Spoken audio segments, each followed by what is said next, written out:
Good afternoon, everyone. It's very nice to be here. Thank you.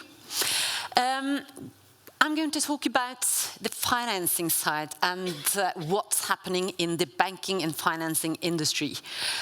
Because there's no doubt that Norway is a small and open economy. We are dependent on what our trading partners are doing. So what is actually happening in Europe these days? Remember, where is the trade from Norway going?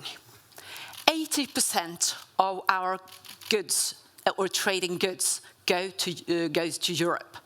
60% of the trade or the imported products we have come from Europe.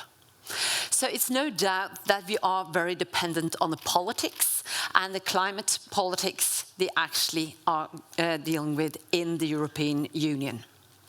How will that affect us? Of course, it will affect us even if we like it or not. And the European Union had a very forward-leaning politics they presented before Christmas. It's called the EU Green Deal. So what is in it for us? I think actually the European Green Deal can give us some good opportunities. Because what are the Europeans focusing on? Well, first of all, they're saying that we want more green energy. Specifically, are we focusing on offshore wind production? And hey, what could we do? I mean, we have already knowledge in how to produce energy offshore. We have already started to develop offshore production of wind.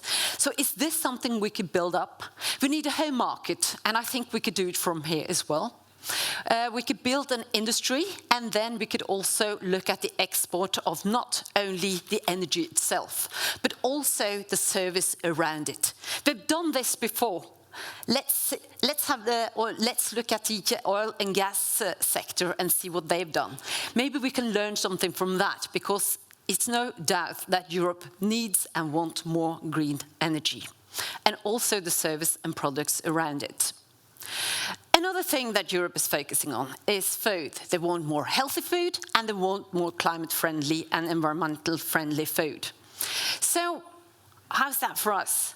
I actually went to a meeting with the fishing industry a couple of weeks ago, just after Christmas, and they actually said that by focusing on sustainability, having a more sustainable fishing industry than their competitors, they actually managed to gain 10 to 15% more in value than their competitors, because the fish produced here and caught here could actually compete on sustainability. That is something we can do more of. And of course, if the Europeans need more healthy food, we could supply it. Another thing they're focusing on is green transport. They want to move more of the transport from the roads to trains, and also green shipping. We have already started to look at green shipping. We are actually the world leader of either LNG ships and also ships on electricity. So this is a good potential for us. We could export the knowledge we have, the technology we have, and we can develop it further. What happens if we don't do that? Well, the thing is that the European Union is saying that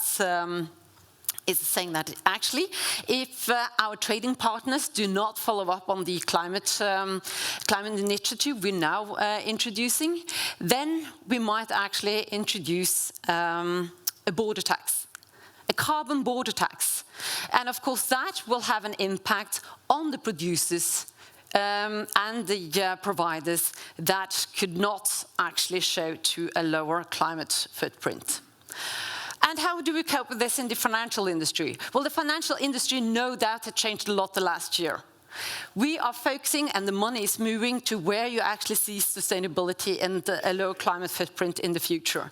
That is what attracting the money. That is what attracting the investors. So we need to deliver on that. To be competitive in the future, we need a lower climate footprint, and that is something we can deliver also from this region. So thank you very much. Thank you.